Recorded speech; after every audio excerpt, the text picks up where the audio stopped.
Bonsoir à tous, salam alaikum à tous. Azoul Fellaouen, j'espère que vous allez bien, que ce mois de jeûne vous profite physiquement et spirituellement, que la purification va à bon train pour tous ceux qui se soumettent à cet exercice spirituel de la plus haute importance.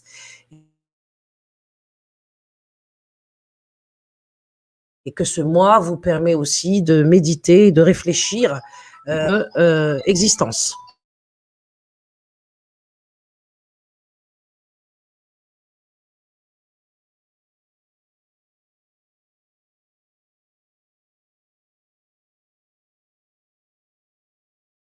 Donc, j'ai eu une petite interruption parce qu'on m'a appelé, donc je suis allée éteindre l'ordinateur. Alors, bonsoir à tous, comme je l'ai dit, et je vous souhaite tous une excellente fin de mois de Ramadan. Et dans ce cadre-là, nous avons donc un certain nombre de lives que nous allons organiser en plus de nos dictées, parce qu'il est temps, je pense aujourd'hui, de se poser les bonnes questions pour agir de la meilleure des façons. Et dans l'état actuel des choses, il nous semble, à Roman et à moi, au Père Horowitz également, qui en ce moment n'est pas souvent sur les lives parce qu'il a sa propre chaîne sur laquelle il s'exprime régulièrement tous les jours sur sa page Facebook, nous pensons que on vit des heures particulièrement difficiles, mais qu'elles peuvent être l'occasion pour nous de nous dépasser, de grandir, de s'élever vers des degrés qui, de toute façon, sont les seuls paysages où il fait bon aller, c'est-à-dire ceux qui montent vers le ciel. Donc, comment monter vers le ciel? Eh bien, je parle en termes d'image littéraire, si je peux m'exprimer ainsi. Eh bien, nous avons l'intime conviction que l'entraide entre les créatures de Dieu est un moyen d'une importance primordiale pour que nous puissions ensemble surmonter les épreuves qui d'ores et déjà s'imposent à nous et aux épreuves qui ne vont pas tarder de venir aussi à nous en se cumulant à celles que nous vivons aujourd'hui. Donc la période est difficile, c'est vrai, mais il n'est pas question pour des croyants en particulier de désespérer, puisque désespérer dans cette période difficile, eh bien, c'est renoncer aux ressources divines que Dieu nous donne. Et dans ces ressources-là, l'entraide fait partie, à mon avis, de ce qui peut être le moyen le plus efficace. Donc, j'ai déjà fait un live concernant cette question, puisque nous sommes dans le mois de Ramadan, et au-delà même du mois de Ramadan, nous allons continuer tout le temps à appeler à cette fameuse levée de fonds, non pas pour enrichir Roman Rodriguez ou Farida Belgoul ou quiconque, mais pour que ces fonds soient redistribués sur un certain nombre d'enfants qui viendront à nous par l'intermédiaire de leurs parents, comme c'est le cas maintenant depuis plusieurs années. Je ne le dis pas souvent, mais j'ai beaucoup de coups de fil quotidiennement de mamans en particulier qui sont dans des situations difficiles et qui ont beaucoup de mal à trouver des soutiens. Je vais répondre à Daniel Vérel tout de suite après avoir parlé, qui me dit qu'elle est athée. Alors athée, c'est très grave. Je pense que vous êtes agnostique, Daniel, parce que être athée, c'est forcément se trouver dans une situation qui ne semble pas être la vôtre si vous êtes arrivé sur mon live. C'est-à-dire que vous êtes agnostique dans le sens où, sans doute, vous êtes sceptique. Mais vous avez bon cœur, parce que pour être sur nos lives à nous, cela signifie que vous avez bon cœur, cela signifie que vous voulez contribuer à une amélioration du sort de l'humanité, des hommes et des femmes et de leurs enfants.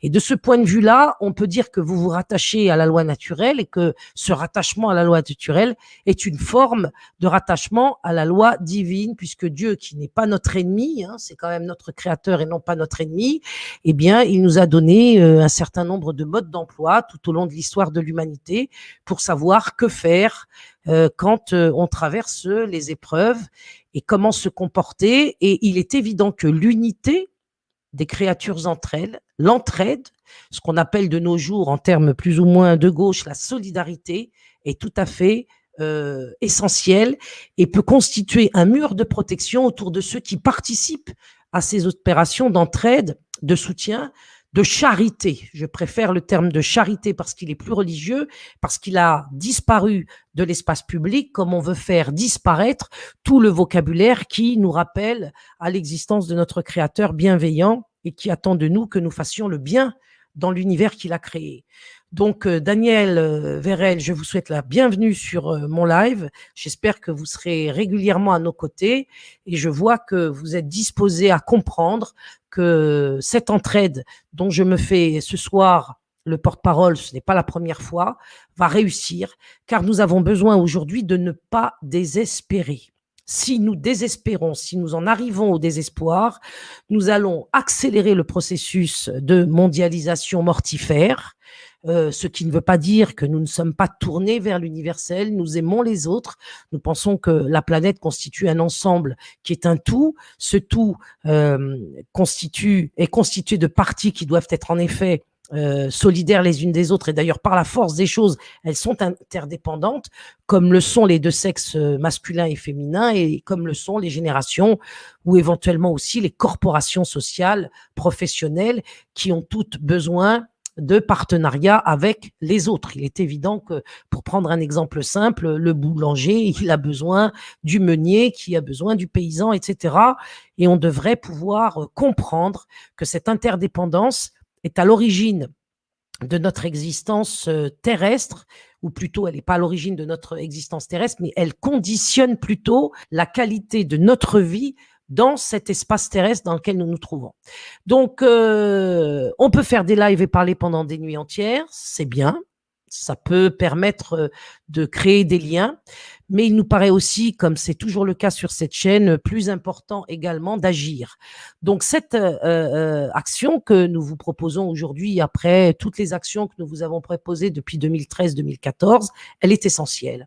Comme vous le savez, nous l'avons dit, d'autres chaînes le disent, d'autres réalités de cet ordre-là nous reviennent dans notre actualité sur le net. Il y a des parents qui perdent leurs enfants à cause d'un organisme qui s'appelle l'aide sociale à l'enfance, qui parfois place judicieusement un certain nombre d'enfants maltraités dans leur famille, mais qui commet aussi de graves impairs, voire de graves injustices, puisqu'elle peut être amenée pour des raisons peut-être sans doute pécuniaires, puisque chaque enfant placé rapporte à l'ASE entre 5 000 et 7 000 euros par mois. L'ASE, c'est un chiffre d'affaires, entre guillemets, un budget en tout cas, qui représente 12 milliards d'euros en 2020. Donc, c'est une somme absolument considérable. Et donc, lorsqu'on manie de pareilles sommes, on va avoir évidemment tendance à croire que il est bon de placer tout ce qui bouge. Eh bien non, il n'est pas bon de placer tout ce qui bouge, parce que la vraie solution pour améliorer le sort de notre humanité, constituée de ces hommes, de ces femmes, reliés dans des familles, plus ou moins dysfonctionnelles. Je ne parle pas des familles totalement dysfonctionnelles avec lesquelles, évidemment, nous ne pouvons pas faire, puisque là, il faut sauver les enfants. Et lorsque, dans des familles, des enfants sont effectivement maltraités, il faut les en extraire, mais à condition de les placer dans des conditions meilleures et non pas pires. En tout cas, pour ce qui est d'un enfant torturé chez lui, ça existe malheureusement. Nous avons, dans les appels que nous recevons, certain nombre de témoins d'enfants qui ont grandi et qui ont été véritablement massacrés par leurs parents. Donc ça existe. Et qui ne doivent pas eux-mêmes reproduire les maltraitances dont ils ont été les victimes, parce que c'est une malédiction. Et donc, la question qui se pose pour eux est d'être des résilients. Et en général, quand ces gens reviennent vers nous, c'est qu'ils recherchent auprès de nous des ressources et les moyens de la résilience, et nous sommes à leur disposition. Donc, ne pas désespérer, qu'est-ce que cela veut dire? Eh bien, ça veut dire que nous devons agir les uns pour les autres, un pour tous et tous pour un. C'est un peu, vous le savez, la devise des 3 mousquetaires, qui n'étaient 4 en vérité. Et si nous mettons en œuvre cette devise à partir de ce live que je fais, mais aussi dans la toile d'araignée qui peut être sublime d'Internet, si nous venons au secours les uns des autres, nous allons alors peut-être assister, j'aime pas le mot parce que faut quand même pas le galvauder, mais disons que je vais l'employer, à des miracles. Voilà, ces miracles, eh bien, ils peuvent partir de l'entraide, ils peuvent partir de notre compassion, de notre bienveillance les uns pour les autres, de notre esprit de charité qu'il nous faut développer. Et pour plaire à Dieu, c'est une direction, à mon avis, qui me paraît fondamentale. Et si Dieu est content de nous, il se peut alors, je le crois, que nous puissions être sauvés les uns et les autres, et la fin être reportée à plus tard. Je ne suis pas une théologienne, donc je ne vais pas insister, mais vous comprenez ce que je veux dire par là. Dieu a besoin, entre guillemets, besoin de notre comportement édifiant et bienveillant pour justement, comme il l'avait proposé à Lot au moment où il avait l'intention de châtier Sodome et Gomorrhe, il lui avait dit, si tu m'en ramènes 40 parmi les justes, 40 justes, eh bien, je pourrais sauver la cité de Sodome et Gomorrhe. Et malheureusement, Lot n'a pas pu les trouver. C'est parce qu'il ne les a pas trouvés que le châtiment a alors fait son œuvre et les cités de Sodome et Gomorrhe ont été détruites par le Seigneur créateur des cieux et de la terre. Ben, nous en sommes là. Nous en sommes à nous dire, est-ce que nous arrivons au moment du châtiment et sommes-nous capables bien, de rassembler les 40 justes, de trouver les 40 justes. 40 est un chiffre symbolique, on peut être 400, on peut être 4000, on peut être 40 000. En tout cas, il s'agit de trouver ceux qui, par leur bienveillance, par leur action effective, vont permettre justement à Dieu de nous épargner tous, parce que telle est la miséricorde d'Allah, de Dieu. Alors, nous avons présenté cette nouvelle action que nous proposons. Nous l'avons présentée la semaine dernière avec des parents. Je vous appelle, on va remettre le live sous cette vidéo dans la description de cette vidéo, dans son descriptif. Un live qui s'intitule « Des aumônes pour secourir des enfants ». De quoi s'agit-il? Il s'agit de cette action que je vous propose encore ce soir. Cette action, en fait, elle est simple, parce que nous avons affaire aujourd'hui à une espèce d'impossibilité due à notre incapacité, au déclin du courage, au déclin de notre discernement, à la multiplication des forces contraires qui proviennent et du gouvernement et d'un certain nombre de espaces de rétorsion et de répression qui sont actuellement avec le vent en poupe. Eh bien, il nous paraît possible de faire une action très simple, c'est de donner de l'argent. Alors vous allez me dire, mais tout le monde réclame de l'argent sur le net. C'est vrai, je le déplore. Non pas qu'on réclame de l'argent sur le net, ça ne me choque pas. Ce qui est choquant, évidemment, c'est de voir que cet argent n'est pas utilisé forcément pour le combat et en particulier pour secourir les enfants. Nous nous engageons, Roman Rodriguez, le père Horowitz, moi-même, Ahmed, qui est aussi présent ce soir, on va peut-être être rejoint tout à l'heure par Kevin, et je m'engage moi personnellement à ce que l'argent récolté, je vais vous faire un point sur ce qui a déjà été récolté depuis le dernier live, soit exclusivement destiné à 3 choses, ou 4 d'ailleurs, et je vais donc les reciter cette fois-ci, parce que je veux absolument que vous ayez tous en tête le projet qui est le nôtre et que vous nous en demandiez des comptes. Sur cette question des comptes, Roman et moi avons décidé que nos comptes seront transparents, donc nous allons, dans tous les cas, régulièrement faire paraître les comptes de notre association qui s'appelle le FAPEC. Roman, si tu pouvais faire apparaître en commentaire le FAPEC. FAPEC, cela signifie Fonds associatif de programmes d'enseignement et de cours. J'en suis la présidente, le père Horowitz en est le vice-président, Roman en est le trésorier, donc vous pouvez compter sur sa probité qui n'a jamais fait défaut depuis que je le connais, cela fait maintenant 7 ans. Et nous avons aussi Baptiste qui est lui-même le secrétaire général. Donc c'est une association loi 1901 qui se charge de faire des actions en direction de l'instruction des jeunes, instruction qui est aussi un pilier fondamental aujourd'hui, puisque à l'école, on est malheureusement dans une autre perspective que celle de l'instruction publique, j'y reviendrai tout à l'heure. Donc, ce FAPEC a pour objectif l'instruction populaire, à commencer par celle, évidemment, des enfants et des adolescents, c'est-à-dire de réparer les dégâts dus aux différentes méthodes qui sont mises en œuvre actuellement à l'école et qui créent de l'illettrisme. J'en ai beaucoup parlé, je ne vais pas faire le développement ce soir. Donc, nous voulons, par cette association, trouver des fonds qui nous permettront à la rentrée prochaine, c'est-à-dire très bientôt, le temps passe très vite, justement à la fin des temps, c'est l'une des caractéristiques de l'époque, c'est que le temps passe très vite. Nous voulons, à la rentrée de septembre, permettre à des familles démunies, à des familles monoparentales démunies, par exemple, d'être aidées en partiellement leur permettant de financer des cours par correspondance auprès des meilleures écoles pour leurs enfants, de façon à faire l'école à la maison. C'est-à-dire que nous souhaitons que le FAPEC contribue pour une part ou en totalité. Cela dépendra évidemment des fonds que nous allons récolter, parce qu'on ne pourra pas faire de miracle si on n'a pas des sommes conséquentes pour pouvoir répondre à toutes les demandes. Nous voulons contribuer à l'instruction populaire, en particulier des enfants, en aidant les familles démunies qui font l'école à la maison à se procurer, à acheter, à payer des cours par correspondance dont le programme est de qualité et qui fournissent de surcroît un certificat de scolarité qui fait qu'au moment des contrôles, eh bien, ils ont cette garantie à présenter au contrôleur de l'éducation nationale et au contrôleur de la mairie. Donc ça, c'est très important, c'est mettre en sécurité des familles dans le domaine de l'instruction en leur procurant une aide matérielle, financière, pour se procurer ces cours qui, évidemment, peuvent être extrêmement chers lorsqu'on a plusieurs enfants. Il y a des femmes seules qui ont 2 ou 3 ou 4 enfants. Un cours par correspondance, ça peut coûter entre 1 000 et 2 000 euros. Lorsqu'on a 4 enfants, vous faites la multiplication et vous vous rendez compte qu'avec une maman toute seule ou même un couple qui, soit au RSA, soit au SMIC, ne peut pas envisager de scolariser tous les enfants de la fratrie à domicile. Il y a déjà tellement d'autres problèmes posés par l'instruction en famille, puisque nous savons que celle-ci est décriée par les pouvoirs publics, qu'il vaut mieux, évidemment, faire cette instruction à la maison en ayant avec soi une équipe pédagogique d'un cours par correspondance de qualité existant depuis des décennies.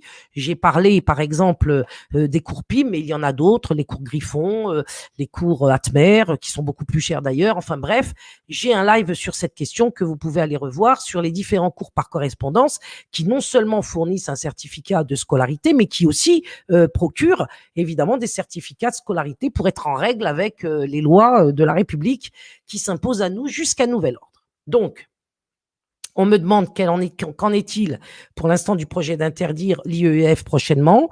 C'est vrai que c'est en débat, mais je pense qu'à la rentrée prochaine, pour l'année scolaire 2021-2022, on aura encore, quand on est parent, la possibilité d'instruire les enfants à la maison.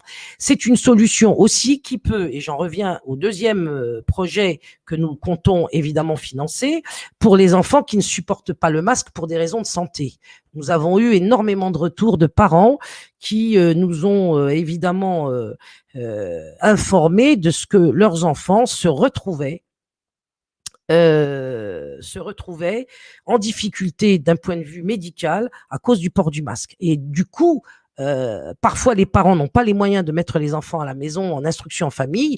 Et si nous sommes là tous ensemble à permettre que des enfants qui souffrent du port du masque pour des raisons de santé puissent étudier chez eux, eh bien, je pense que le Créateur des cieux et de la terre sera, à mon avis, je ne parle pas à sa place, bien sûr, mais on sait que le bien lui plaît. L'action du bien lui plaît. Alors là, je vois une question, est-ce que c'est nécessaire de faire cours par correspondance pour un enfant en maternelle? A priori, non, mais tout va dépendre de la façon dont les inspecteurs d'académie de votre circonscription vont le prendre. Donc moi, je préconise, dans l'état de confusion actuelle et de propagande actuelle contre l'école à la maison, de se fournir toujours par un cours par correspondance privé de qualité. Les enfants, le cours privé pour un enfant de maternelle est évidemment beaucoup moins cher que pour un lycéen, donc il faut trouver les moyens d'y arriver. Nous n'allons pas pouvoir aider tout le monde. De toute façon, comme je vous le dis, j'aimerais bien, moi, pouvoir aider tout le monde, mais tout doit être à sa place. C'est-à-dire que les parents doivent faire les démarches et les recherches nécessaires de financement dans leur milieu, s'ils ont des frères, s'ils ont des sœurs, s'ils ont des parents, s'il y a des oncles et des tantes plus fortunés qu'eux-mêmes. La solidarité familiale doit absolument être déclenchée le plus rapidement possible. Quand je dis le plus rapidement possible, c'est dès demain matin. Il faut essayer de reconstruire les liens de reconnaissance des uns et des autres, les uns pour les autres. Vous verrez qu'à chaque fois que vous aidez quelqu'un, vous vous retrouvez vous-même dans une situation bonifiée. Je veux dire par là, une situation qui s'est améliorée.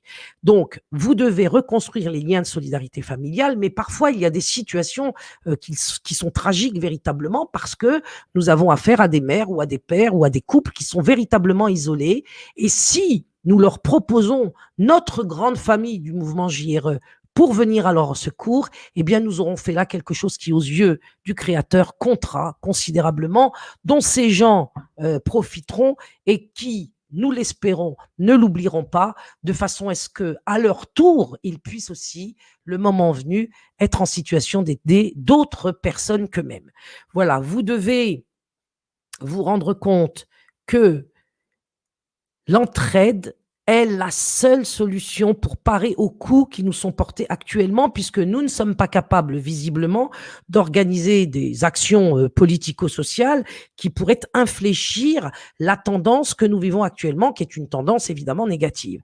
Donc, le courant étant parti dans la pente que nous connaissons, nous pouvons ralentir le rythme de ce courant, je vous le promets, si nous sommes capables de nous entraider, c'est-à-dire de nous manifester de l'attention, de l'affection et de la solidarité.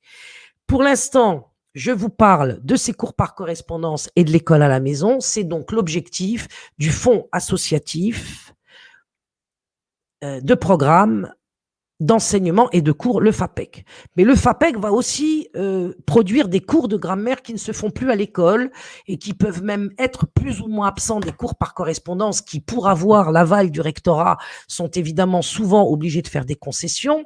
Donc, nous espérons que Roman et moi, parce que nous avons pris beaucoup de retard, nous sommes extrêmement chargés par différents dossiers que nous traitons chaque jour, nous espérons que à la rentrée, au plus tard, nous pourrons mettre en ligne ces fameux cours de grammaire sur lesquels nous travaillons, qui sont des cours de grammaire selon les règles de l'art de la grammaire, parce que la défense de notre langue maternelle, qui est le français, ça aurait pu être une initiative qui concerne d'autres langues, mais nous sommes en France, nous parlons le français, et dans l'espace national dans lequel nous nous trouvons, aujourd'hui, la langue est attaquée comme elle est attaquée dans tous les espaces nationaux. Dans le cadre de notre espace national qui est la France, il me paraît extrêmement important aujourd'hui de mener un combat de défense de la langue française qui est notre langue maternelle, à tous. Et qui est forcément un dénominateur commun à nous tous, car si nous maîtrisons cette langue nationale, si nous maîtrisons notre langue maternelle, nous avons alors des portes qui s'ouvrent qu'on ne soupçonne pas lorsque justement cette langue n'est pas maîtrisée.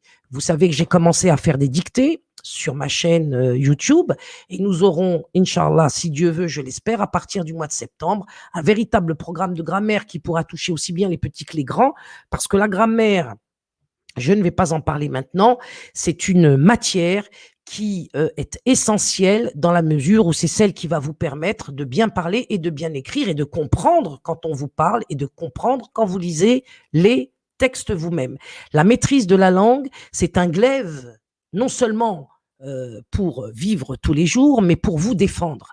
Lorsqu'on défend sa langue maternelle, on acquiert les moyens de se défendre soi-même. Et là encore, vous voyez, le fait de donner vous permet de recevoir par effet boomerang. Donc, ce FAPEC a donc ce projet d'instruction populaire, à commencer par les enfants, puisque, comme je l'ai dit dans le titre de ce live, une guerre ouverte est menée aux enfants sur le plan de l'instruction. Et pas seulement sur le plan de l'instruction, mais sur le plan aussi de l'intégrité de leur fitra, c'est-à-dire de leur nature première dans laquelle ils sont nés lorsqu'ils sont sortis du ventre de leur mère.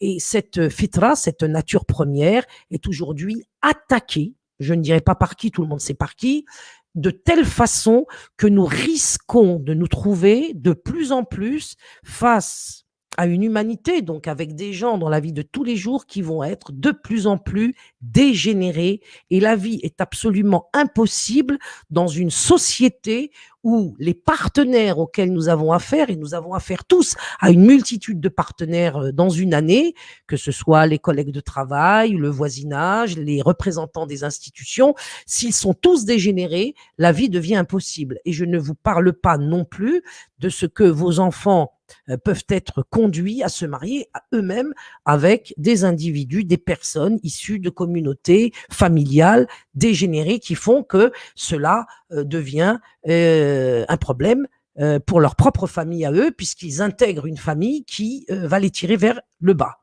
Nous avons tous intérêt à nous élever, parce que nous vivons tous ensemble et parce que nous dépendons tous les uns des autres. Donc l'instruction et la préservation de notre pudeur, la préservation de notre intégrité, la préservation de notre vie familiale qui elle-même est attaquée. C'est la guerre à la famille. La guerre à la famille s'exprime le plus souvent par la guerre aux enfants. Dans ce cadre, il me paraît très important d'intervenir aussi sur la question des placements dits abusifs. Je répète encore une fois qu'il n'est pas question de remettre en cause un certain nombre de placements qui sont légitimes.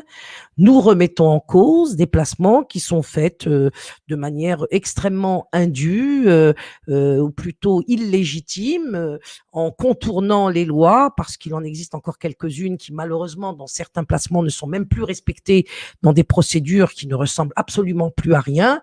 On a entendu des parents sur ma chaîne, mais aussi ailleurs, expliquer comment l'aide sociale à l'enfance, l'ASE, intervient avec la police à 7 heures du matin en faisant exploser des portes et en enlevant des enfants, les plaçant au secret, sans que les familles, les mamans ou les pères ne sachent où se retrouvent leurs enfants et pourquoi ceux-ci ont été emportés, étant entendu que les motifs invoqués, quand ils sont invoqués, nous paraissent absolument incroyables, parce que si le conflit conjugal est un motif pour placer les enfants, eh bien, dans l'actuelle situation des familles en difficulté, eh bien, franchement, je ne sais pas qui pourrait garder son enfant si le conflit conjugal devenait un critère définitif, officiel de placement. Puisque malheureusement, entre l'homme et la femme aujourd'hui, et c'est l'une des raisons pour lesquelles il me semble qu'il faille aussi travailler sur la question de l'identité de l'homme et de l'identité de la femme, on ne va pas en parler ce soir,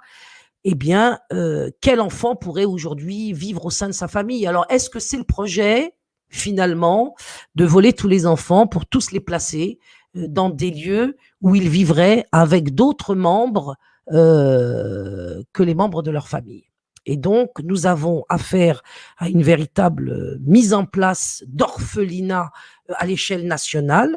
Les enfants sont placés soit dans des familles d'accueil rémunérées, il y a de bonnes familles d'accueil, mais il y a aussi de mauvaises familles d'accueil où des abus de toutes sortes, suivez mon regard, peuvent avoir lieu. Ils peuvent être aussi les enfants placés dans des foyers où il se passe, on l'a vu dans un documentaire récemment, pour ne citer que celui-là à la télévision, des malversations et des maltraitances absolument gravissimes.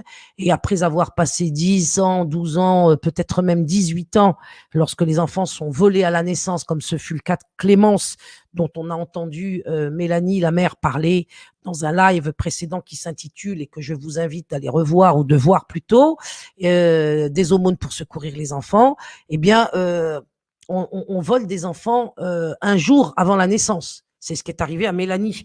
Donc, depuis 4 ans, Mélanie, par exemple, eh bien, sa petite Clémence n'est pas avec elle. Elle est en train de grandir très loin de sa mère. Et on ne peut pas imaginer, évidemment, qu'un enfant qui grandit loin de sa mère grandit réellement au sens qu'il s'élève et qu'il est éduqué, parce qu'il est amputé. Hein, il est handicapé, il est amputé, il est mutilé. Un enfant sans ses parents vit une mutilation. On peut être mutilé du père, on peut être mutilé de la mère. On appelait ça dans le temps orphelin lorsque les parents étaient mourants ou qu'ils allaient mourir ou qu'ils étaient morts. Mais là, nous avons des enfants sans parents alors que les parents sont vivants, tout simplement parce que l'institution a décidé de les prendre pour un motif qui, au tribunal, n'est pas travaillé de manière assez sérieuse pour considérer qu'il est abusif.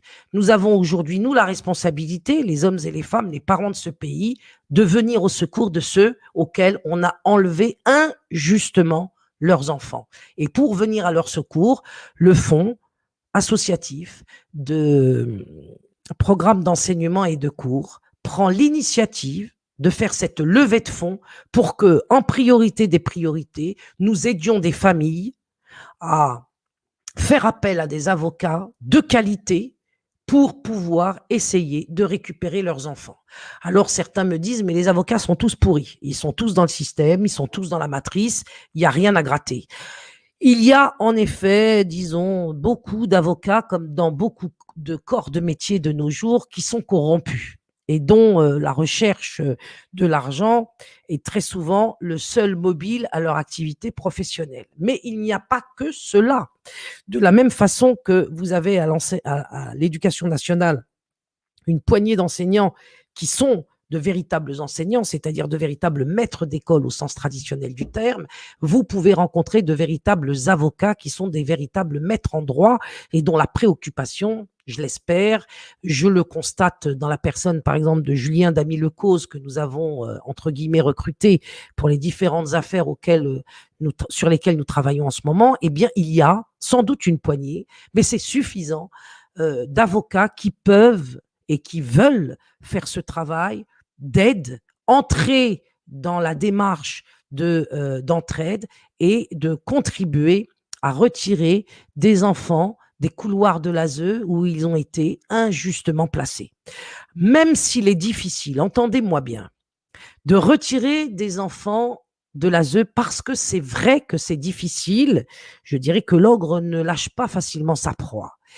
Il n'en reste pas moins qu'un avocat de qualité, payé comme il se doit, selon les critères du marché des avocats actuellement, que nous n'allons pas remettre en cause, sinon on n'en finirait pas, eh bien, cet avocat est comme ces avocats, dès lors qu'ils seront sur ces dossiers-là, leur présence protégera l'enfant, même s'il n'est pas rendu rapidement à leur foyer familial. Parce que lorsqu'un enfant est défendu par un avocat auprès de l'ASE forcément en tient compte. C'est-à-dire que si on prend le cas du petit Gibril, qui avait disparu au mois de juin l'année dernière, sans laisser la moindre trace, c'est parce que nous avons mis un avocat sur ce dossier, que nous l'avons mis en contact grâce à la cagnotte à laquelle beaucoup d'entre vous ont participé, eh bien, nous avons pu, grâce à cet avocat, retrouver la trace de l'enfant et permettre à sa maman de le revoir. Et actuellement, Chafali, qui est la mère de Gibril, peut voir son enfant 2 fois par mois. C'est une misère, certes, mais c'est quand même une misère un peu moins grande que lorsqu'elle ne savait même pas où cet enfant se trouvait. D'autre part, cet enfant aujourd'hui a un avocat et nous pensons, alors peut-être que la suite nous donnera raison, j'espère qu'elle ne nous donnera pas tort, que la présence de cet avocat efficace protège l'enfant et qu'il ne sera pas maltraité dans le cadre de sa rétention actuelle, parce que c'est vraiment le mot qu'il faut employer. Donc dans tous les cas, il est absolument inutile de dire que les avocats sont ceci, les avocats sont cela. C'est de notre responsabilité de trouver les meilleurs. Pour avoir les meilleurs, il nous faut un budget. Le fonds d'action de programme d'enseignement et de cours s'est donné pour mission, en plus de celle de l'instruction dont je viens de vous parler, de trouver des fonds pour aider des familles dont les enfants sont injustement placés, pour leur fournir des avocats de qualité.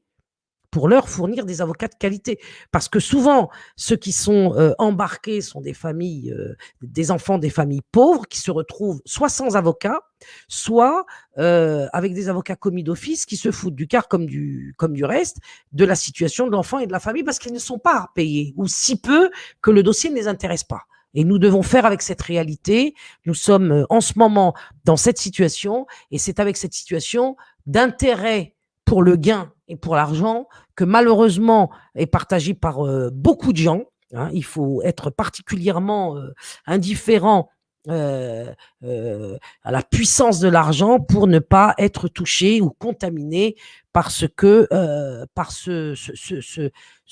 culte, malheureusement, de Mammon. Et il faut aussi, pour échapper justement à la contamination, eh bien, être rattaché très solidement à son créateur et avoir donc une religion qui vous permette justement de ne pas lâcher la corde qui nous relie à lui. Donc moi, je m'engage à ce que tout cet argent récolté, je dis tout cet argent, on n'en a pas encore assez, évidemment, loin de là. Je vais vous dire combien nous avons récolté depuis le premier live. Tout cet argent doit servir à cela, à aider des enfants placés pour essayer de les rendre à leur famille ou pour améliorer leur sort, y compris dans les tunnels de l'ASE, pour aider des familles à faire l'école à la maison et pour aider des enfants en mauvaise santé à cause du poste du port du masque obligatoire à être représentés sur le terrain de l'école, par exemple, par des avocats, plutôt que d'envoyer des parents qui n'y vont plus parce qu'ils sont effrayés par les représailles. Et je pense que si les familles dans les différentes écoles devraient d'ailleurs faire ce que nous faisons, c'est-à-dire se rassembler, faire une collecte pour se payer un avocat par école, pour qu'à chaque fois, ils puissent le faire intervenir comme représentant de ces familles qui ont des enfants scolarisés, plutôt que d'y aller bille en tête avec les représailles que nous connaissons. Et parmi ces représailles, la plus grave étant le signalement qui conduit au placement abusif. Si dans chaque école, il y avait un comité de parents qui se cotisaient pour se payer un avocat, je dis sérieux, et qui le suivent, évidemment, parce qu'il faut suivre le travail de l'avocat, vous auriez donc là un intermédiaire et un porte-parole qui impressionnerait dans le sens où il n'aurait pas les problèmes d'élocution ou de culture en termes juridiques que les parents rencontrent et ne serait pas sujet, lui, aux représailles que les familles, évidemment, redoutent. Et vous seriez, je crois, pris au sérieux par l'administration scolaire de chaque établissement si vous faisiez tous représentés par des avocats. Donc nous lançons ce modèle aujourd'hui dans l'espace public. Nous allons y contribuer. Le FAPEC, en récoltant cet argent, va rémunérer des avocats pour représenter des parents dans des écoles. C'est ce que j'avais demandé à M. Brusac qu'il n'a pas voulu faire. N'en parlons plus, parenthèse fermée. Donc je vous demande de participer à cette levée de fonds. Est-ce que Roman a mis le lien du PayPal sous la vidéo de façon à ce que, au plus vite, ceux qui n'ont pas encore apporté leur contribution puissent le faire? Roman? Oui, bonsoir Farida, bonsoir à tous. Oui, le lien est dans la description de la vidéo. Et j'en profite également pour dire que tu as parlé tout à l'heure de la vidéo qu'il faut absolument voir avec le témoignage des 3 familles en fait, qui se sont fait désenfanter. Des aumônes, donc le live intitulé Des aumônes pour secourir les enfants, il est également placé dans la description de la vidéo pour ceux qui ne l'ont pas vu. Merci Roman, merci à toi et nous allons pendant tout le mois du Ramadan faire ces lives, nous continuerons après le mois de Ramadan et puisque c'est le mois du jeûne de Ramadan, je vous demande, je m'adresse aux musulmans, de nous donner, de nous faire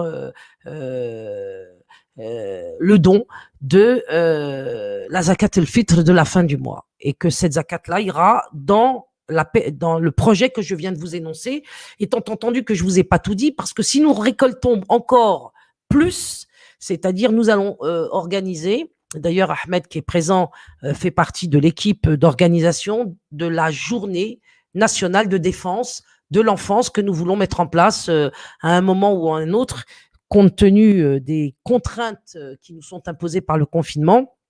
Eh bien, nous voulons organiser une journée nationale de l'enfance où nous rendrons public, à la fois nos comptes, à la fois nos actions, à la fois la réalité vécue par les familles. Et cette journée sera une première journée de défense de la famille que le FAPEC va organiser, que le mouvement JRE va organiser. Le FAPEC, c'est le fonds qui nous permet, d'un point de vue juridique associatif, de faire cette quête, de récolter ces fonds et de les rassembler pour les redistribuer. Je vous en donne ma parole devant Dieu et devant tout ce que j'ai de plus cher. Cet argent n'ira pas dans ma poche ni dans celle de Roman. Nous avons fait une quête pour Jibril il y a quelques semaines, quelques mois, et nous n'avons pas pris un centime sur cette cagnotte. Nous avons donné l'intégralité du budget récolté, et je vous en remercie à l'avocat qui aujourd'hui a pu justement, grâce à ce budget, être rémunéré, payer aussi les différents actes qui se présentent dans une procédure pour récupérer relocaliser Jibril, parce que rappelez-vous que Jibril avait été placé au secret, c'est-à-dire que ni la grand-mère et ni la mère ne savait où se trouvait le bébé. C'est quand même énorme. Et grâce à l'avocat, il a été localisé. Grâce à l'avocat, des négociations ont été mises en place. Grâce à l'avocat, Chafali a pu être reçue par l'ASE dans des entretiens où elle est apparue comme une maman décidée à élever son enfant. Et grâce à l'avocat, aujourd'hui, Chafali peut voir son enfant 2 fois par mois. Les conditions ne sont pas évidemment optimales parce que ce que nous voulons, c'est que Djibril retourne chez sa maman, où il est attendu aussi par sa grand-mère, où une maison conséquente avec tout ce qu'il faut pour élever un enfant, eh bien, se trouve mis en place. Et nous espérons que Julien Damy-Lecause, l'avocat de Djibril, parviendra à obtenir ce résultat et nous souhaitons rester en contact avec cet avocat et lui demander régulièrement d'intervenir sur les dossiers que nous lui présenterons et a priori, je peux vous dire qu'il est absolument d'accord pour collaborer avec nous. Donc voilà, une journée de défense, une journée nationale de défense de l'enfance, ça coûte, c'est un budget. L'instruction populaire par l'intermédiaire des cours par correspondance et de notre association FAPEC, ça coûte également. Des avocats pour représenter des parents quand les enfants souffrent du port du masque et que celui-ci porte atteinte à leur santé, ça coûte également. Mais c'est facile, puisqu'il suffit simplement que dans un enthousiasme collectif, ce soir, dès ce soir, eh bien, chacun d'entre vous nous donne, dans le lien que Roman a mis sous la vidéo, sa contribution. Et là, je vais donner la parole à Roman qui va nous annoncer la somme que nous avons récupérée à ce jour, à cette heure-ci, 22h55, sur le PayPal, étant entendu que des personnes, je le sais, nous ont envoyé des chèques dont je n'ai pas encore le montant parce qu'il faut que je passe au siège de l'association, ce que je ferai probablement, Inch'Allah, ce week-end, et qui devrait s'ajouter donc au montant PayPal que Roman va annoncer tout de suite. Alors, donc pour l'instant, on a récupéré sur sur le PayPal donc vos dons qui s'élèvent à 2 761,83 € pour être précis. Voilà, donc 2 761 €, c'est très bien. Moi, j'en suis très satisfaite. Mais évidemment, ce n'est pas suffisant. Il faut que nous allions sur des sommes qui avoisinent ce que M. Brusa touche parce qu'il est important que nous ayons un budget qui nous permette d'intervenir à l'échelle nationale. Donc, c'est des dizaines de milliers d'euros qu'il nous faut. Nous avons besoin de dizaines, de centaines de milliers d'euros. Ces dizaines et centaines de milliers d'euros vont être répartis, je vous le dis et je le répète, sur des familles qui ne peuvent pas se payer les avocats ou les cours par correspondance, et cela participera aussi du budget de la Journée nationale de défense des enfants qui devrait avoir lieu, si le confinement nous le permet, au dernier trimestre de cette année 2021 du calendrier grégorien. Si le confinement devait se maintenir, vous pouvez me faire confiance pour que de toute façon, cette journée nationale ait lieu de manière originale et je vous en ferai part ultérieurement puisque j'attends de voir quelles seront les conditions de vie de ce pays à partir du mois de septembre prochain et c'est à partir des mesures gouvernementales que je vous dirai si nous aurons affaire à un rassemblement physique, celui-ci étant autorisé sur un terrain privé que nous avons d'ores et déjà trouvé grâce à Diane Lutin que vous pouvez remercier et qui est dans le chat. Du côté de Montluçon, alors certains vont dire c'est vraiment trop loin de chez moi, etc. Peu importe, nous allons tourner dans toute la France parce qu'il va y avoir plusieurs journées nationales de défense et nous irons partout sur des terrains privés où nous ne pourrons pas être délogés, comme vous pouvez l'imaginer, par des interventions, disons, intempestives de la police ou par des annulations de dernière minute à partir de pressions qui auraient pu être exercées sur les propriétaires des salles ou des terrains. Je l'ai vécu en 2014, donc nous allons rechercher et je fais un appel ce soir à tous ceux qui possèdent des terrains en France qui sont privés, de gens qui seraient capables eh bien, de nous laisser faire un événement sur leur territoire, sur leur terrain privé, de manière absolument légale. Voilà, je vous demande de partager. J'ai pas l'habitude de le faire parce que je me dis, les gens sont quand même assez responsables eux-mêmes pour mesurer l'importance de ce que nous pouvons dire régulièrement dans nos lives. Mais là, vraiment, si nous voulons avoir dès la rentrée, la possibilité d'exister au sens d'agir de manière efficace, il faut impérativement que vous participiez tous, là vous êtes environ 140, si vous n'avez pas déjà versé votre bol, je vous demande de le faire, même à la hauteur de 5 ou 10 euros, parce que ce sont les petits ruisseaux qui font les grandes rivières. Vous n'avez pas besoin de nous verser une grosse somme. Si vous voulez le faire, tant mieux, marhaba. Mais si vous ne le pouvez pas, sachez que 5 euros, 10 euros, 20 euros contribueront, parce que Dieu voit ce qui se passe, à ce que justement cette rivière se nourrisse et de vos eaux, c'est le moins que je puisse dire, EAUX, de façon à ce que nous puissions nous-mêmes ensuite répartir ces fonds sur tous ceux qui vont en avoir besoin. Alors, ceux qui vont en avoir besoin, qui sont-ils? Je l'ai dit au début de ce live, mais je vais quand même préciser quelque chose. C'est que nous n'allons pas, selon nos moyens, pouvoir aider tout le monde. Et nous allons devoir, selon le montant dont nous disposerons, faire des choix cruels.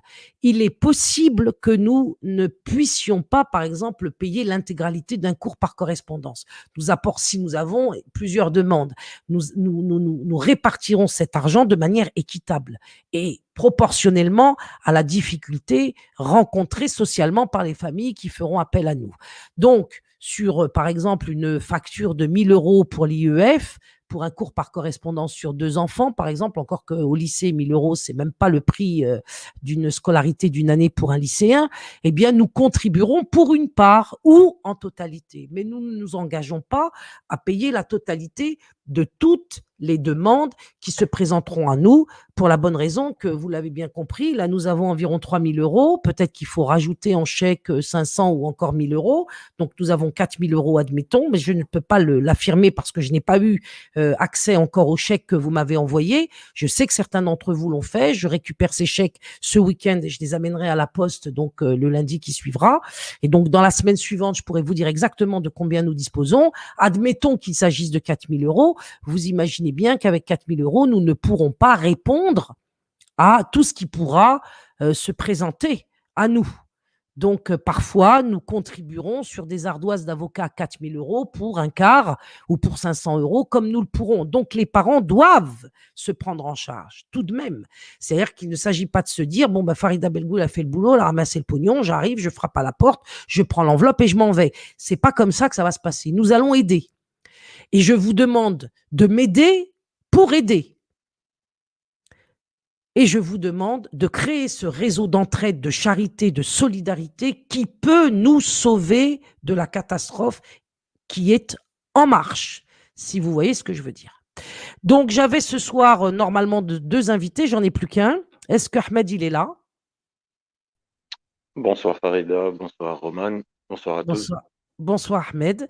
Donc Bonsoir, Ahmed. on a parlé ensemble de ce projet. Toi, tu serais l'un des hommes. Je suis ravi de t'avoir sur ce chat ce soir parce que justement des hommes nous rejoignent et ça me ravit le cœur. Il y a Kevin, il y a Ahmed qui est là pour nous aider à organiser la journée nationale de défense des enfants où Ahmed, qui va se présenter à vous, sera donc l'un des maîtres d'œuvre avec Kevin pour mettre en place matériellement sur le site, c'est-à-dire sur le terrain qui nous a été d'ores et déjà proposé, les éléments matériels pour organiser cette journée, une scène, un buffet, éventuellement des sièges pour passer ensemble une journée de combat spirituel et de combat social pour sauver les enfants. Quand je dis combat, c'est parce qu'il s'agit de fournir un effort. Il ne s'agit pas d'aller, comment dirais-je, procéder de manière agressive. Le combat, il est contre soi-même. Voilà. Et c'est parce qu'il s'agit d'un combat contre soi-même qu'il est particulièrement précieux. Donc, Ahmed, je suis contente de t'accueillir ce soir. Et puis, je voudrais te remercier pour la proposition que tu nous as faite de nous aider. Et je te donne la parole parce qu'il me semble que tu as des choses à dire. Merci. Déjà, je vais préciser, ça va être un exercice difficile pour moi parce que voilà, prendre la parole devant un public, c'est pas évident. C'est pas un exercice que je fais tous les jours. Donc, excusez-moi déjà d'avance. J'aimerais dire que bah, si vous, comme moi, vous êtes touché par tout ce que Farida peut dénoncer et aujourd'hui entreprendre enfin, avec, j'espère, tout votre soutien, ben, voilà, je vous demanderai de mettre votre cœur et tout ce que vous avez sur la table pour venir en aide à cette initiative qui permettrait de sauver des enfants, parce que je crois que le plus important, c'est qu'on se réunisse pour sauver les enfants, comme Farida le fait si bien, et que si nous n'avons pas le courage de le faire nous-mêmes, ben, aidons Farida à le faire de cette manière, quoi. Voilà. Euh, Je ne vois pas ce que je pourrais dire de plus, Ah si bah, ce c'est n'est énorme. Est-ce que toi, tu peux soyez joindre généreux.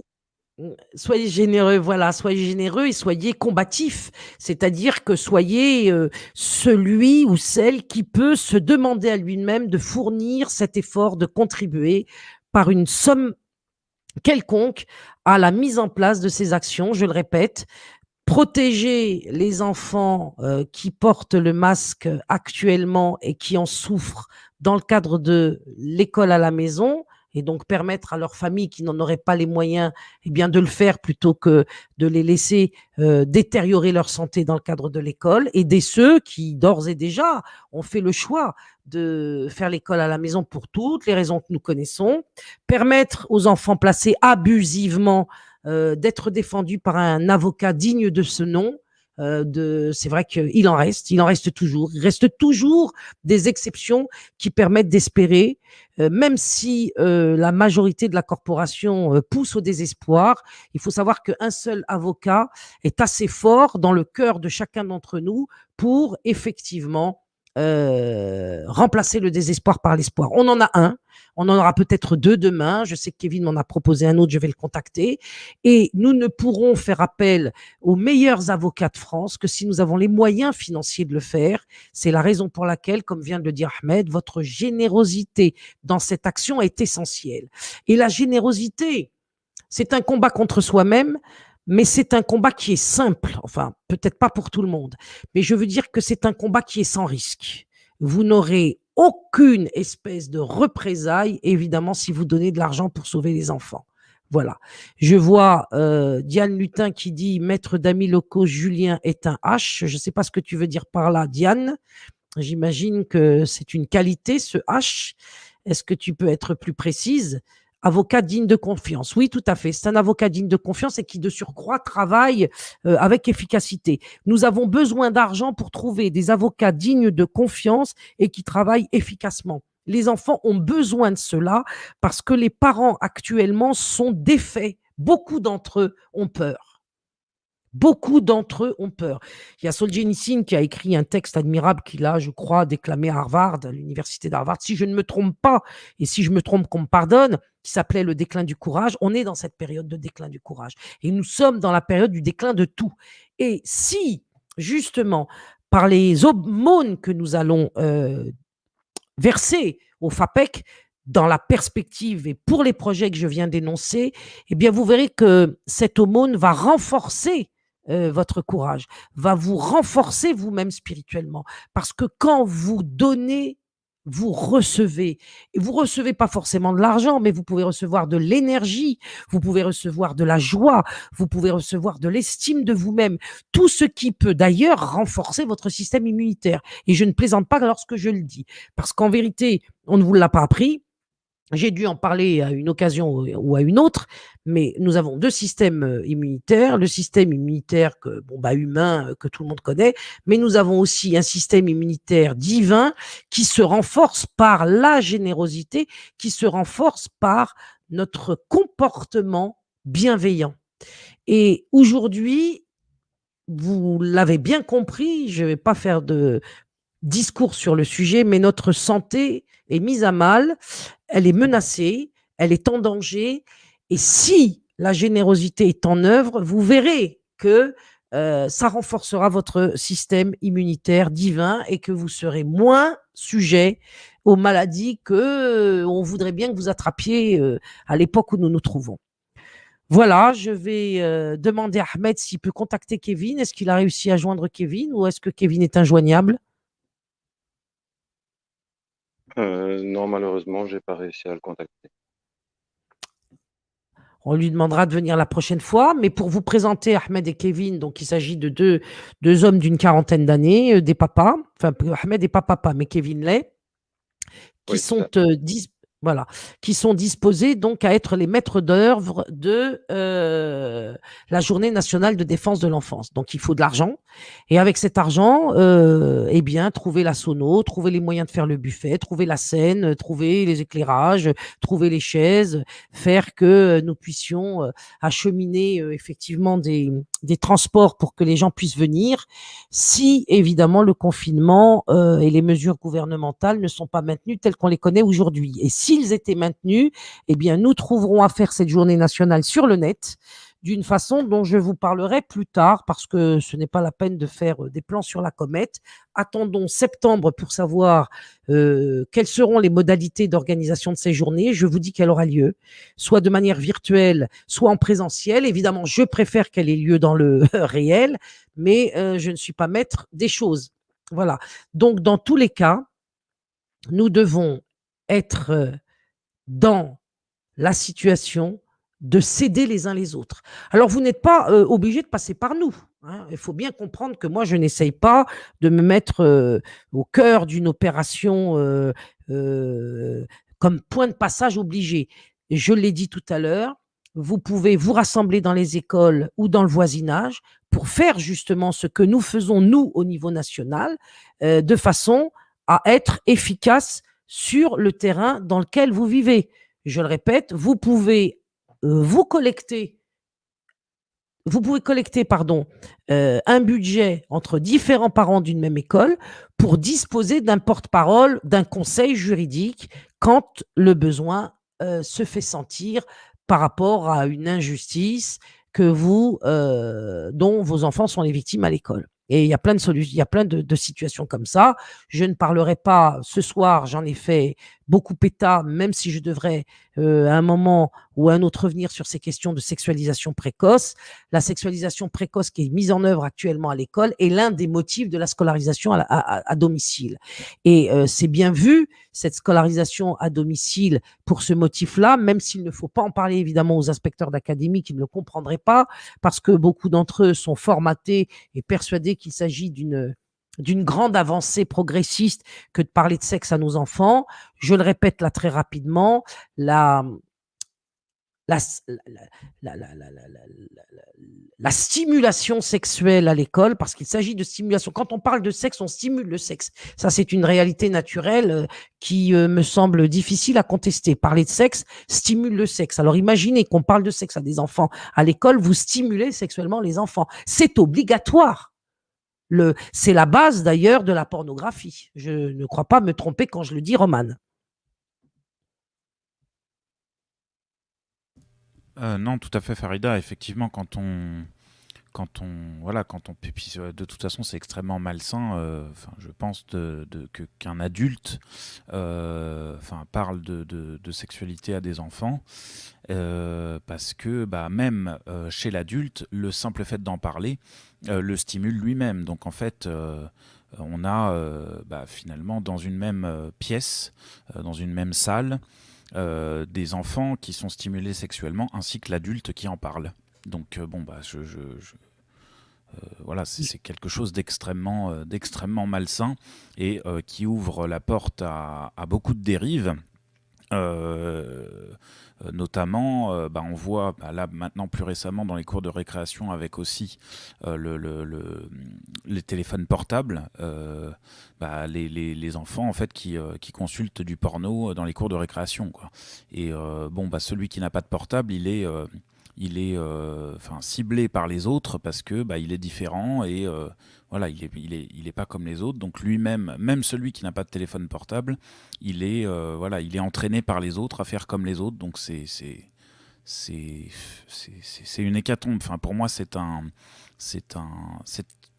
quelque part un sacrifice de l'enfance, puisque un enfant qui a été sexualisé de cette manière, de façon précoce, n'est plus vraiment un enfant, puisque normalement la sexualité ne s'acquiert, entre guillemets, ne se développe qu'une fois que l'enfant est arrivé à maturité et qu'il atteint l'âge adulte. Parfaitement. Et c'est la raison pour laquelle il nous paraît important que face à des dérives pareilles, parce que nous savons parfaitement que cette dite éducation sexuelle est une stimulation sexuelle, comme vient de le dire Roman, à l'école, avec des enfants des deux sexes et des adultes qui se retrouvent embarqués, peut-être parfois malgré eux, hein. Moi, je connais des enseignants qui sont pas du tout d'accord, mais qui craignent de le dire, évidemment. Quand on a vu que j'étais révoquée à cause de ce combat que j'ai mené contre l'éducation sexuelle, ça en refroidit beaucoup. Mais il n'empêche que, heureusement, il y a des enseignants qui, sans avoir l'air de trop y toucher, traînent des pieds et font que cet enseignement n'est pas court, en tout cas dans leur classe. Malheureusement, il y a tous ceux qui se soumettent. Et il y a parmi tous ceux qui se soumettent, tous ceux qui en sont eux-mêmes convaincus, n'ayant absolument pas compris qu'il s'agit finalement d'un fonctionnement d'une loi des pédophiles qui est entrée à l'éducation nationale, puisque c'est à partir de Alfred Kinsey que cette affaire d'éducation sexuelle a été considérée comme une science d'une part et comme un projet pédagogique de qualité d'autre part. Moi, je ne vais même Alors, pas. Oui. est-ce que tu peux, Farida, parce qu'il y en a peut-être beaucoup maintenant sur le chat qui connaissent pas trop les théories justement de Kinsey, est-ce que tu peux résumer en 3-4 minutes cette théorie justement, ce qu'il habitait? C'était un prétendu chercheur qui s'est intéressé à la sexualité des Américains et qui a monté des enquêtes absolument bidonnées à partir de populations marginales recrutées en prison ou dans les foyers de femmes battues et j'en passe. Et à partir de cette population entre guillemets de déviants, il a généralisé les résultats considérant de manière absolument bidonnée que les résultats concernaient l'ensemble de la population américaine qui à l'école n'était pas spécialement homosexuelle, qui à l'école n'était pas spécialement porté sur le sexe exclusivement, qui à l'époque n'était pas particulièrement intéressé par la liberté sexuelle au sens la multiplication des partenaires et j'en passe. Et il a fait croire que ce qui était finalement que des résultats déjà magouillés produits à partir de populations marginales de déviants, il a fait croire que ces résultats concernaient l'ensemble des citoyens américains et américaines pour justement donner l'impulsion à ces comportements déviants et pour les généraliser dans toute la société américaine, puisque à partir de ces résultats, on a dit ah ben si mon voisin le fait, ben je vais le faire également, puisque on a voulu normaliser ce qui n'était pas une norme en vérité. On a fait croire à l'existence d'une norme qui n'existait pas. Et en faisant croire à l'existence de cette norme, eh bien, elle est devenue une nouvelle norme, c'est-à-dire qu'il y a eu généralisation d'une déviance propre à certaines catégories ultra-minoritaires de la population. Et à partir de là, la propagande s'y mettant, on a généralisé ce qui s'appelle maintenant la liberté sexuelle. La liberté sexuelle qui porte un joli nom, mais comme toute liberté de quelque chose, il s'agit en fait d'un abus de la chose en question, puisque quand on parle, par exemple, de liberté d'expression, je vais prendre cet exemple pour bien me faire comprendre, eh bien, on parle en fait de la liberté de blasphémer et de proférer des paroles infâmes sur la religion, puisque le point de vue de la religion n'est pas attaché à cette notion de liberté d'expression, puisque pour la religion, il s'agit de quoi? Non pas de liberté d'expression, mais de liberté de dire le bien et de condamner le mal.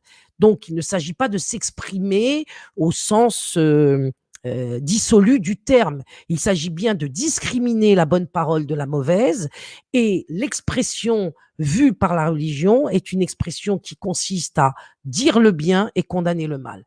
Pour ce qui est de la liberté sexuelle, c'est pareil. Nous avons sur le plan spirituel la nécessité, pour ne pas entraîner l'humanité dans des ornières, la nécessité de vivre le sexe de manière, je dirais, conjugale.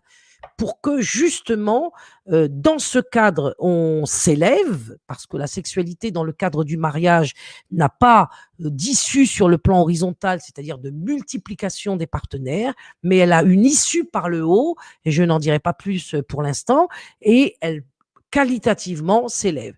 Et non pas cette liberté sexuelle qui va ouvrir les portes de l'horizontale pour la multiplication des partenaires jusqu'à consommer des enfants, on le sait, et avec évidemment un plafond de verre extrêmement tombé bas sur la possibilité d'une sexualité qui élève l'âme dans le cadre du mariage. Voilà, donc tout ce que le libéralisme appelle liberté est en vérité un rétrécissement, est en vérité une dégradation, voilà le mot que je cherchais, de quelque chose qui naturellement est beau et susceptible d'être un tremplin pour une réalisation spirituelle quelconque. Et au contraire, lorsqu'on inverse la loi de Dieu, la loi naturelle, donc, c'est-à-dire lorsque on transgresse le fait de la relation, par exemple, sexuelle hors mariage, on en arrive à la situation délirante dans laquelle on est aujourd'hui, c'est-à-dire, bon, on peut reprendre l'image de Sodome et Gomorrhe, et il faut se rappeler que cette image contient le viol des enfants, l'abus sexuel sur les enfants, le fait de traiter des enfants comme, enfin de traiter, oui, de contraindre les enfants à des activités d'adultes qui font eux des déséquilibrés, parce que chaque chose ayant un âge pour se réaliser, lorsque la précocité scientifiquement imposée dans les institutions voit le jour, eh bien vous démolissez les enfants. Donc, cette guerre contre l'enfance dont je parle dans le titre de ce live est une réalité. Il y a guerre contre l'enfance parce qu'il y a guerre contre la famille, il y a guerre contre l'humanité. L'objectif de ceux qui font la guerre à ces enfants, à nos enfants, aux enfants, c'est de transformer, de dénaturer la création. Donc aujourd'hui, participer à des opérations de sauvegarde de l'enfance, c'est clairement participer à un combat de défense de la création ou de la nature lorsqu'on est agnostique et qu'on s'exprime de cette façon-là, que j'admets provisoirement, en tout cas dans ce live. Je peux dire que lorsque nous défendons les enfants, nous défendons la nature. D'une certaine façon, nous sommes les plus grands écologistes qui soient. Et lorsque nous défendons les enfants d'un point de vue religieux, eh bien, nous défendons la création. Voilà.